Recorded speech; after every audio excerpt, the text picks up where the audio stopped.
এই পুরুষ হয়ে পুরুষ বিয়ে করা আবুল্লে দিল নতুন তথ্য। ওরা যখন সবাই যায় জিজ্ঞেস করছে যে এই তোমার বউ কি কখনো ঘুমায় নাই, তোমার বউ যে ওরফে পুরুষ, এই বউ কি কখনো ঘুমায় নাই, ঘুমাইলে তুমি কি চেক করো নাই? এখন এই ছেলে অসহায়ের মতো বলতেছে যে আরে ভাই, আমি যখন ঘুমাইছি তখন আমার বউ আমার পাশে জায়গা থাকছে। কারণ আমি একদিন রাতে 3টার সময় ঘুম ভাঙ্গা দেখি কি যে সে আমার দিকে তাকায় আছে, অপলক দৃষ্টিতে তাকায় আছে।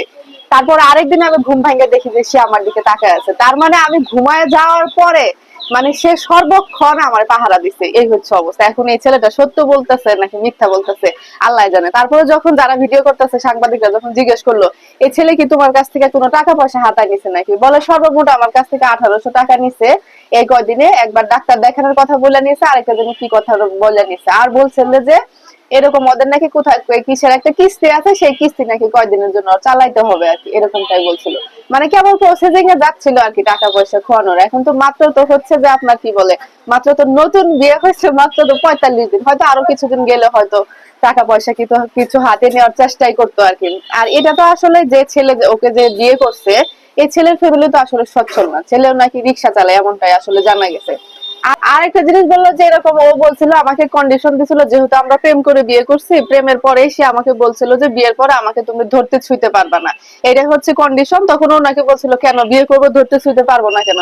তখন বলছে যে ওকে ডাক্তারে মানা করছে, ওর জানি কোথায় কোথায় কি কি সমস্যা আছে, এই সমস্যার জন্য তাকে ধরা যাবে না, 2 মাস না কয় মাস জানি ধরা যাবে না।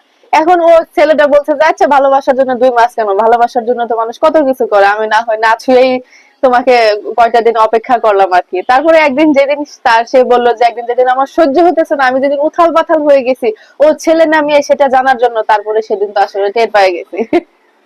যাই হোক ভাই, তোর আরো বেশি দিন লাগে নাই, এমনিতে 1.5 মাস আমরা সেটা সাধারণ পাবলিক শুনা মানে আমরা মানে হাসতে হাসতে গড়াগড়ি খাচ্ছে, এক একজন হাসতে হাসতে দম বন্ধ হয়ে যাওয়ার মতো অবস্থা। যে 1.5 মাস 45টা দিন একসাথে একই সাথে ঘুরে বেড়ায়, একসাথে খাওয়া দাওয়া করে, পাড়া প্রতিবেশী সবাই জানে যে এই অবস্থা।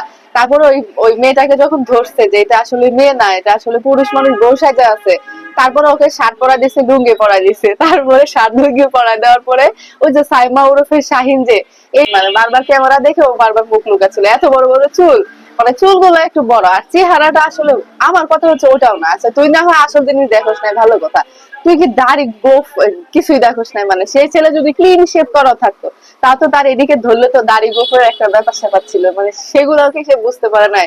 আমার কথা হচ্ছে এটা। আর পাড়া প্রতিবেশী তো বললো যে ছেলে যায় না সেটাই করছে, এখন যখন পাড়া প্রতিবেশী ধরতে পারছে বুঝতে পারছে, এখন সে চুল পাল্টাচ্ছে। এখন আল্লাহ জানে এরকম ঘটনা না ঘটুক, এরকম ঘটনা ঘটলে সত্যি কি বলবো, সামাজিক অবক্ষয় এগুলো আসলে।